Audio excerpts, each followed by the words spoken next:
ভারতবর্ষের হাতে একাধিক যুদ্ধাস্ত্র আসতে শুরু করেছে, বিশেষ করে সেনাবাহিনীর জন্য। আর সেই কারণে প্রচুর পরিমাণে যুদ্ধাস্ত্র ইতিমধ্যে অর্ডার করা হয়েছে। তবে সবথেকে বড় ব্যাপার হলো সেনাবাহিনীর অর্ডার করা বেশিরভাগ জিনিসই এবার বিদেশ থেকে আসছে। ভারতের সেনাবাহিনীর জন্য ছোট ছোট বেশ কিছু যুদ্ধাস্ত্র আসছে। তাহলে চলুন জেনে নিই যুদ্ধাস্ত্রগুলোর নাম। 1,44,000 American SIG-716, 16,000 Israeli NEGEV-7, 70,000 Russian AK-203, অজানা সংখ্যক American Barrett M95, American Scorpio TGT sniper rifle, Russian AK-15 special ফোর্সের জন্য।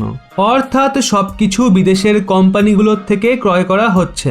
সেখানে যদি কিছু দেশীয় কোম্পানিগুলোর থেকে অর্ডার করা হতো তাহলে দেশীয় কোম্পানিগুলো অস্ত্র তৈরি করার দিকে আরও বেশি ঝোঁকার চেষ্টা বা মোটিভেট হতো।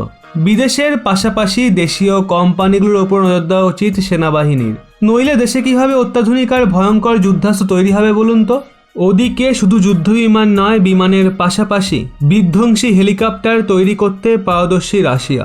আর সেই কারণে তাদের থেকে প্রচুর পরিমাণে হেলিকপ্টার ক্রয় করে ভারতবর্ষ। ভারতের হাতে থাকা হেলির পাশাপাশি বিশেষ করে ভারতের রণতরীর ওপরে রাশিয়ার তৈরি হেলিকপ্টার রাখার পরিকল্পনা করছে প্রতিরক্ষা মন্ত্রক। বর্তমানে ভারতের হাতে কামাভ সিরিজের হেলিকপ্টারগুলোর ক্ষমতার নিদর্শন ইতিমধ্যে পেয়েছে ভারতীয় সেনা। কামাভের আরও একটা বিধ্বংসী হেলিকপ্টার হলো কামাভ Ka-52 অ্যালিগেটর। ওই হেলিকপ্টার যে কোনো আবহাওয়ায় হামলা চালাতে সক্ষম। এটি বায়ু থেকে বায়ুতে হামলা চালাতে সক্ষম।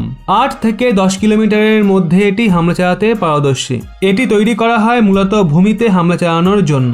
হেলিকপ্টারটি 1997 সালে প্রথমবার আকাশে উঠতে দেখা যায়। 100-র ওপরে যুদ্ধবিমান নিজেদের বিমান বহরের জন্য অর্ডার করেছে রাশিয়া। রাশিয়া ছাড়াও ইজিপ্টের কাছেই বিধ্বংসী হেলিটি রয়েছে। একজনকে নিয়ে হেলিকপ্টারটি প্রায় 2000 কেজি যুদ্ধাস্ত্র বহনে সক্ষম। 315 কিলোমিটার প্রতি ঘন্টার গতিবেগে প্রায় 5500 কিলোমিটার পর্যন্ত পাড়ি দিতে সক্ষম। এছাড়াও 18,000 ফুট উচ্চতা থেকে হামলা চালানোর পাশাপাশি অ্যান্টি ট্যাঙ্ক মিসাইল বহনেও সক্ষম এটি। ভারতবর্ষের তৈরি প্রথম যুদ্ধজাহাজ এটি। তবে এই যুদ্ধবিমানগুলো আসতে বেশ কিছুটা সময় লাগবে, কিন্তু তারা কিছু যুদ্ধবিমান ক্রয় করতে হতে পারে বিদেশ থেকে। আমেরিকা, ফ্রান্স, সুইডেনের পাশাপাশি রাশিয়ার মতো বেশ কিছু দেশ রয়েছে যাদের থেকে যুদ্ধবিমান ক্রয় করা হতে পারে। তবে রাশিয়ার থেকে যুদ্ধবিমান ক্রয় করলে কিছুটা সুবিধা হতে পারে নৌসেনার, কারণ রাশিয়ার MiG-29 এই মুহূর্তে ব্যবহার করছে নৌবাহিনী INS বিক্রমাদিত্যের জন্য। তাই জন্য এই যুদ্ধবিমান ক্রয় করলে তা অপারেট করা অনেকটা সুবিধা হবে নৌবাহিনীর পক্ষে। যুদ্ধবিমানটির সব টেকনোলজি নৌবাহিনীর জানা, আর সেই কারণে যুদ্ধবিমান ক্রয় করা বেটার অপশন হতে পারে।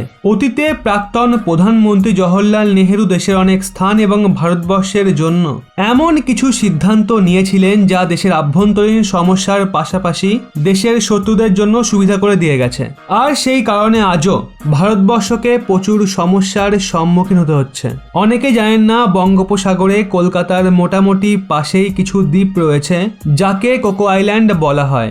আর এই কোকো আইল্যান্ড বর্তমানে সামরিক দিক থেকে খুবই গুরুত্বপূর্ণ হয়ে উঠেছে। কিছু সূত্রের মতে ভারতের প্রাক্তন প্রধানমন্ত্রী জওহরলাল নেহেরু এই কোকো আইল্যান্ডকে বেকার ভেবে ব্রিটিশার্সকে দিয়েছে। পরে ব্রিটিশার্স এই আইল্যান্ডগুলি বার্মাকে দিয়েছে। এখন আবার বার্মা এই কোকো আইল্যান্ডকে 1994 সালে ভারতের প্রধান শত্রু চীনকে লিজে দিয়ে রেখেছে। এখন চীন এই কোকো আইল্যান্ড থেকে ভারতের ওপর খবরদারি করে বেড়াচ্ছে।